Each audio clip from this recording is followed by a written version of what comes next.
नमस्कार, 24 TV network आज एक बार फिर डॉक्टर प्रभात कौशिक को अपने स्टूडियो में आमंत्रित किया है। Doctor Prabhat Kaushik does not really need any introduction. School complex Sahodaya Alwar के ये प्रेसिडेंट भी हैं and he is the director of UCSKM school. Doctor Kaushik, आपका हार्दिक स्वागत है हमारे स्टूडियो में। डॉक्टर, ये जो मोड ऑफ एजुकेशन है, वेयर डू यू सी कि ये कंट्री 10 साल बाद कहाँ पहुँचेगा? चित्रा जी, मेरा बड़ा ही पसंदीदा क्वेश्चन आपने किया है। मैं 2008 से इस प्रोग्राम में सरकार के साथ लगा हुआ था। अच्छा। और मेरा एम था कि ये जो बुकिश नॉलेज है जी। ये देश से हटनी चाहिए। नॉर्मल कन्वेंशनल एजुकेशन सिस्टम में क्या हो रहा था कि बच्चे ने 8th किया, 8th के बाद 9th में गया, 9th में 5 सब्जेक्ट्स मिले, 5 किताबें मिली, 5 किताबों को पढ़ा। पढ़ने के बाद मैं 10th किया, 10th के बाद सोचा अब क्या करूं, 11th किया, 11th के बाद 12th किया।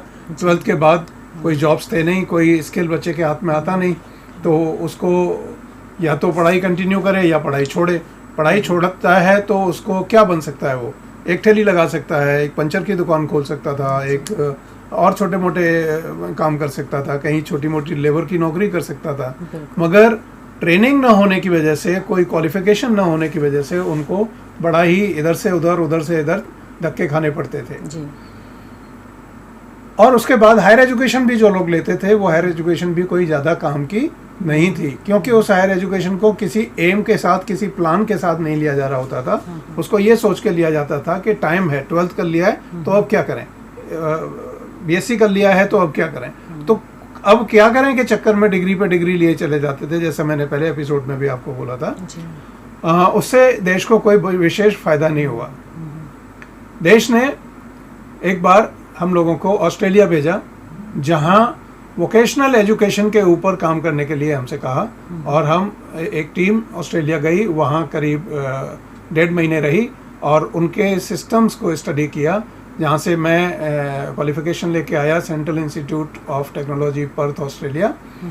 उन्होंने बड़ा अच्छा सिस्टम बनाया हुआ है, जैसे ड्राइविंग का एग्जांपल मैंने पिछले एपिसोड में आपको दिया था, ऐसे ही उन्होंने हर प्रोफेशनल काम के लिए एक प्रोफेशनल कोर्स, उसके साथ या तो सर्टिफिकेट या तो डिग्री को जोड़ा हुआ है। तो उसमें स्कूल से निकलते ही बच्चा किसी न किसी रोजगारोपरक व्यवस्था के लिए तैयार होता है।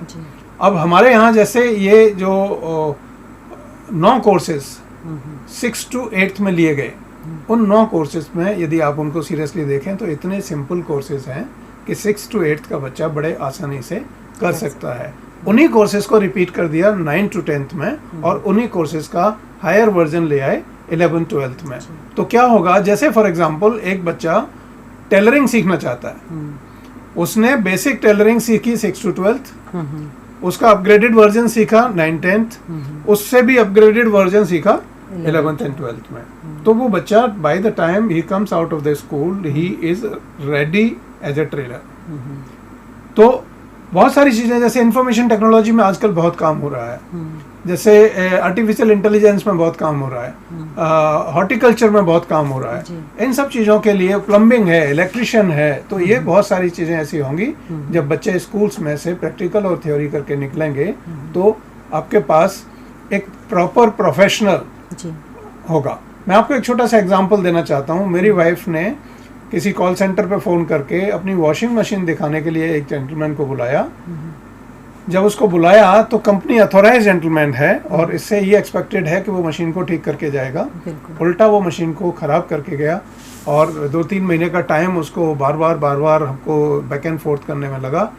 बाद में पता चला कि वो तो ऐसी कोई डिग्री लिए हुए है ही नहीं, किसी दुकान पर उसने काम सीखा और अब वो ऐसी ही रिपेयरिंग कर रहा है। तो आज जो सोफिस्टिकेटेड गैजेट्स हम महंगे खरीद रहे हैं और उनका कहीं रिपेयर की जरूरत यदि पड़ती है तो हम लोग किसके भरोसे हैं? उसी अनट्रेंड मैन पावर के भरोसे हैं जिसको ज़्यादा कुछ नहीं आता।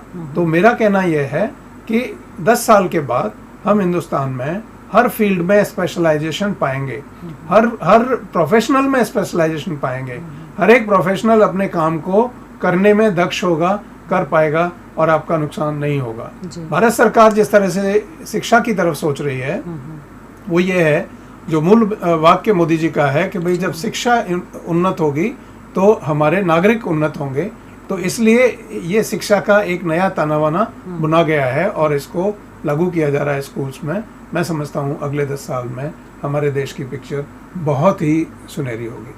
अच्छा, सो आप इसको हाईली रिकमेंड करते हैं दैट जी, एवरीबडी। definitely। सो डॉक्टर, यही दो प्रश्न था इस बार के चर्चा शिक्षा में, बिकॉज अब हम नेक्स्ट जो है नेक्स्ट एपिसोड में we will take up new topics. तो मैं इस टॉपिक को कम्प्लीटली फ्रीज कर देना चाहती थी, बिकॉज अभी इतने सारे हमारे पास कॉल्स आए थे और वो भी यही पूछ रहे थे कि इनका क्या फ्यूचर है लाइफ स्किल करने से, और प्लस दूसरा ये फ़ीस का। तो मैं सारे पेरेंट्स से रिक्वेस्ट करूँगी कि आप लोग ज़रूर कोशिश करके जितना भी फ़ीस हो सके अभी आप दे दीजिए ताकि टीचर्स की सैलरीज निकल जाएं। And regarding life skill courses, ये हाईली रिकमेंडेड कोर्सेज हैं, इससे आप प्रोफेशनली क्वालिफाइड हो जाते हैं।